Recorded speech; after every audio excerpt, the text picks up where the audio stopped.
Well, hey, North Park Community Church. It's Pastor Luke here with another episode of First Looks. We're continuing on in our journey through the Gospel of Matthew. And we left off on in chapter 8 on verse 17. And so what you'll see immediately as you see the screen is that we actually have a couple different passages here.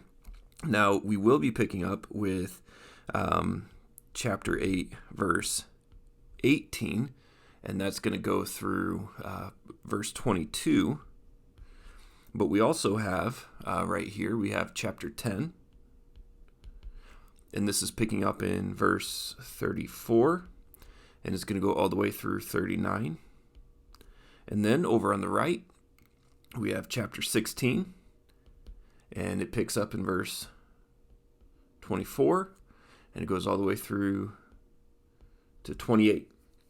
Now, the question is, why are we preaching three different passages on one Sunday? And it's because sometimes it can be really helpful to zero in and just look at a couple of verses. Sometimes it can be helpful to see how a thread is woven throughout a couple sequential stories like we saw last week, where we saw three different occasions of healings, and we saw how there was kind of a common thread that ran through all of the different miracles that Jesus performed and brought them together to reveal something more significant about the work of Jesus. And we saw how that was ultimately bound up in him as the suffering servant of Isaiah 53, who ultimately didn't come to heal just physical illness, but came to heal our souls through his substitutionary death. And so that's what we did last week. Now this week, what I want to do is I want to take a step back even further from just looking at a couple different sequential stories, and I want to see a theme that is woven throughout Matthew's gospel as a whole. And so this is, I think this is a helpful thing to do every now and then to show just how the gospel is working as one unit. So this, what we'll have in front of us right now is the three different passages that all talk about the cost of discipleship. And because there's just such an overlap in Jesus's language and teaching in these three passages, certainly we could preach them each individually, but again, because of that overlap, I think it's going to be an okay thing for us to do to put them all together in the same sermon and ask the question, what does each teaching reveal to us or nuance for us about what it means to follow Jesus as one of his disciples. So with that, let's go ahead and look at the first one here in chapter 8, verse 22. All right, so a scribe, two people are going to come up to Jesus and say they would like to follow him. This first one is a scribe, which typically not someone who supports or follows Jesus.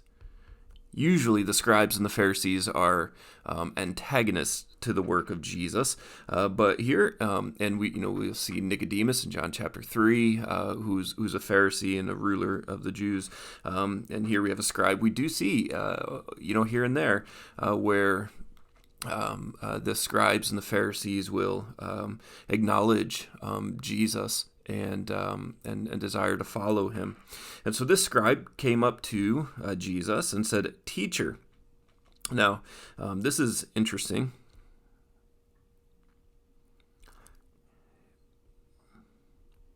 In Matthew, Jesus's disciples, I think usually, I don't know if I could say all inclusively here, but normally call Jesus Lord and not rabbi or teacher. So this might indicate something of maybe a new encounter with Jesus, or maybe somebody who views him as maybe not much different than the other rabbis. And look what he says. He says, I will follow you wherever you go.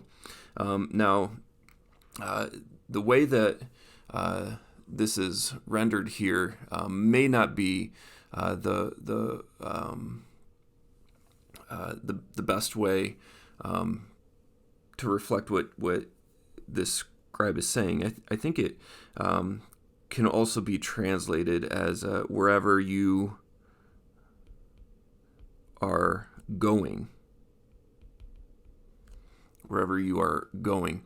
And so with that, if you go with that translation of it, excuse me, then it might be a reference here to I'll go with you on the boat across the sea, and it might not be a declaration of I will follow you, wherever you go, period. And so that's in there, and we'll have to maybe look at that, look at some commentators, different translations of this, but so that'll certainly have an impact on how we understand what the scribe is ultimately saying to Jesus. And the other thing here that's important to maybe take note of is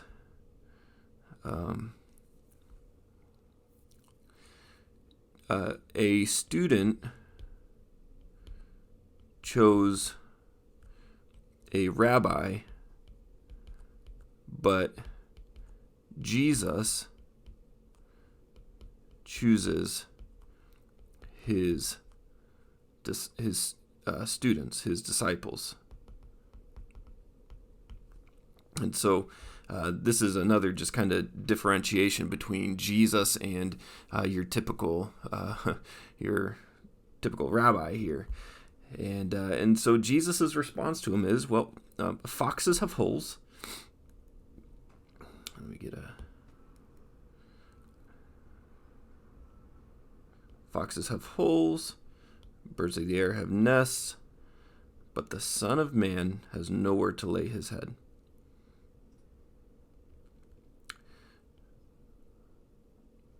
Son of Man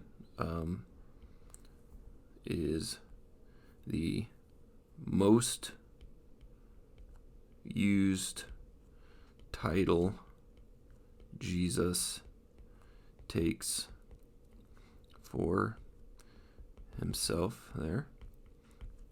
And he's essentially just making the point that he's going to be wandering around. There will be times of exposure, times of want, and it will be hard. This is a hard path.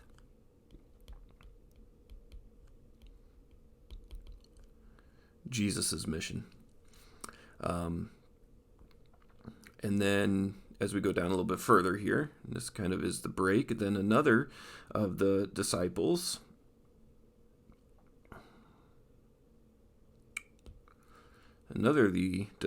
this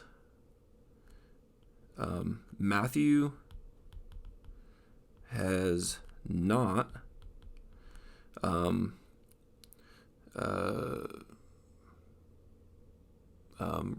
he's not gotten to the choosing of the 12 here, so has not listed the chosen 12 yet. I suppose in theory this could be one of them. We can't say definitively that it is not, but I think it's unlikely that this is one of the 12. This is probably someone who heard the Sermon on Mount and is following Jesus. And Jesus is about to, he's done his miracles, and he's done his teaching, and now he's going to depart from one side, the west side of the Sea of Galilee, and he's going to end up going over to the east side of the Sea of Galilee. And this disciple makes a request. Lord, so here we go, just kind of looking up above where we just noticed over here that the disciples typically refer to Jesus as Lord, yet the scribe refers to him as teacher. And he says, Lord, let me first go and bury my father. Now this is a very reasonable request.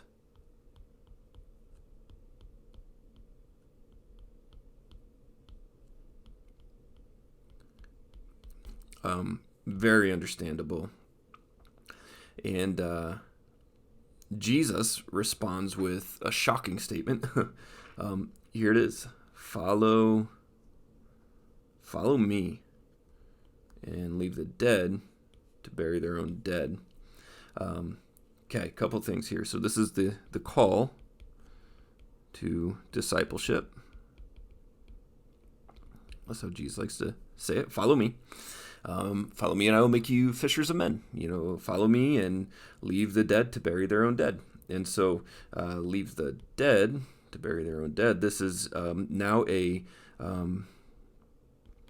metaphorical play on words in which spiritually dead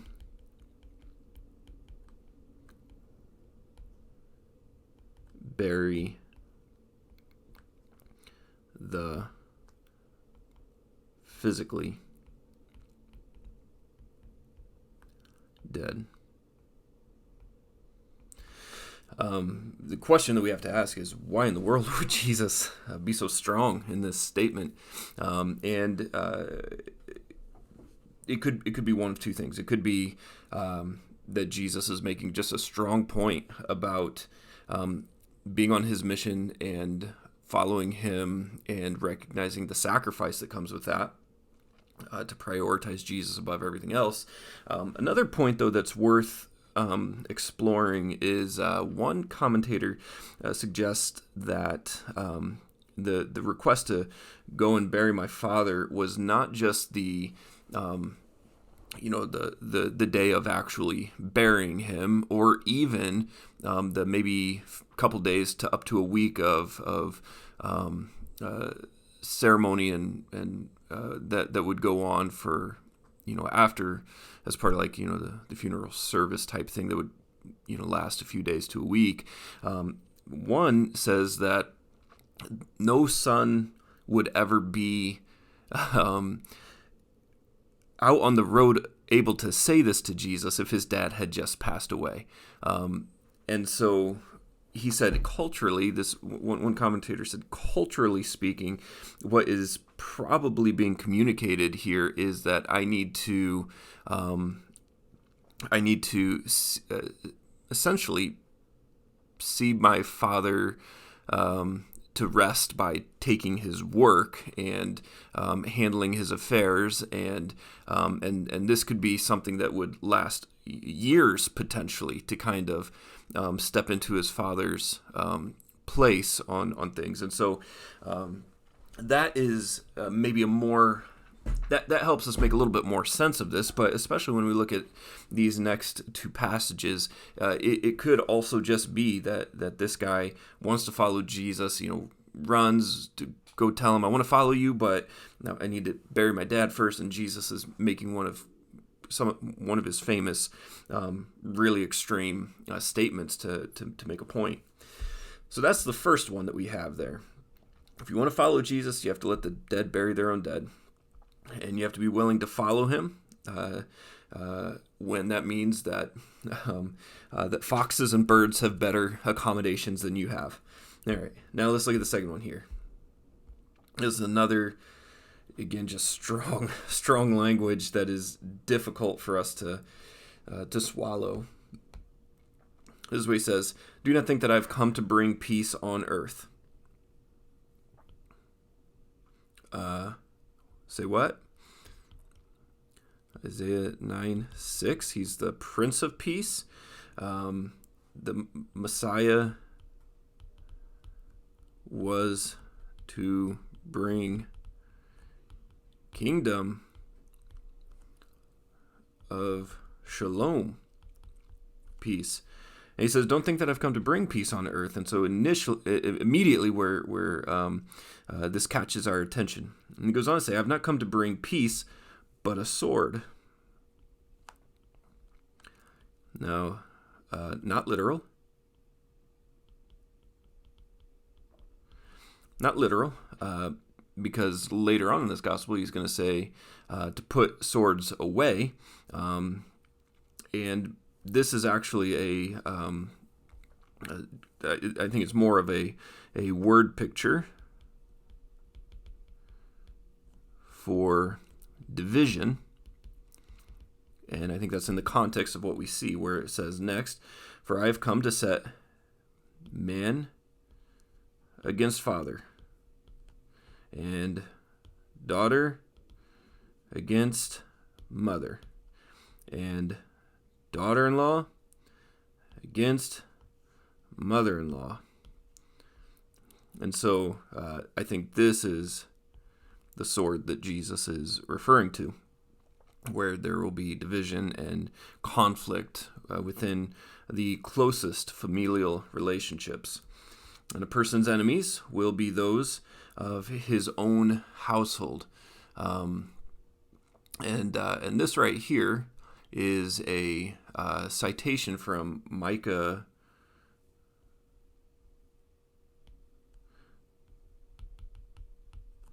7:6. And that is how Jesus is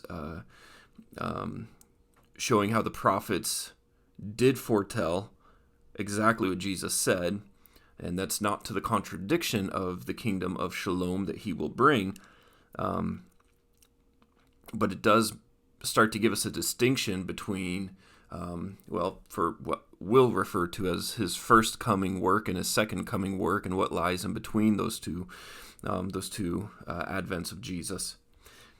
And then he goes on to say, "Whoever loves father or mother more than me is not worthy of me." So we have more than me. So this is a matter of loves / priorities. Okay.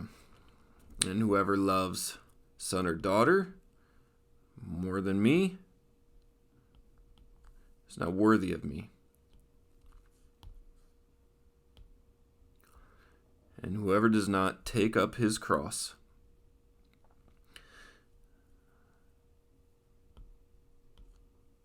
is really the crux of it here. That whoever does not take up his cross and follow me is not worthy of me.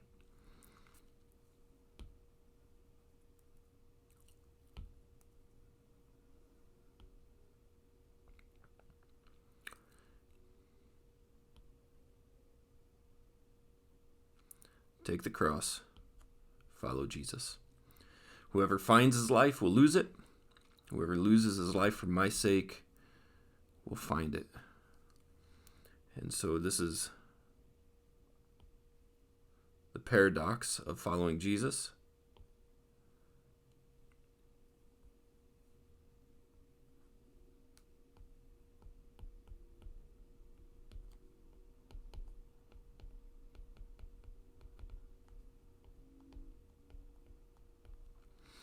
And this is this connects with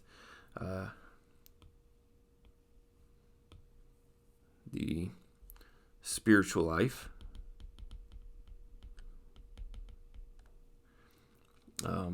Yeah. Okay. So that's one of the connections there. And then we also have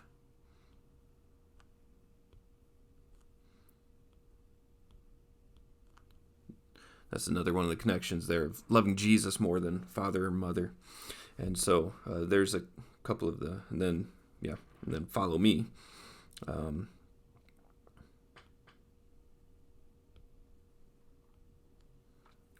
Okay, follow me, all about the discipleship there. So, okay, now let's look at number 3. Chapter 16, verses 24 through 28. This is a famous chapter here because right above this is where Peter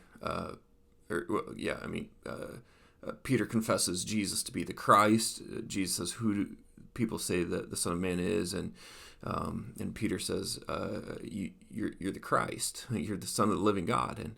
And then Jesus says, "Blessed are you." And then Jesus foretells his death and resurrection. And then it's Peter denies that Jesus will die, and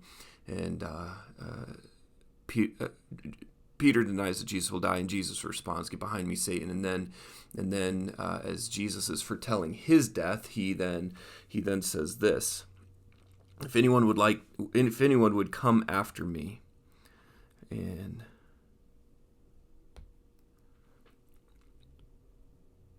or in other words, follow me, or in other words, be my disciple,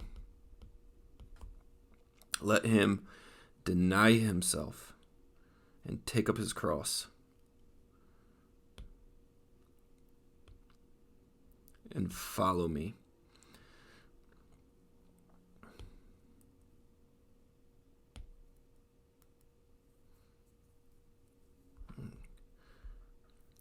So we got take his cross, follow me. Whoever would save his life will lose it, but whoever loses his life for my sake will find it.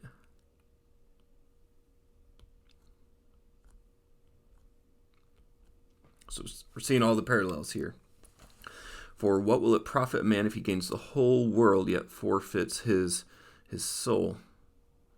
So again, emphasis on spiritual life.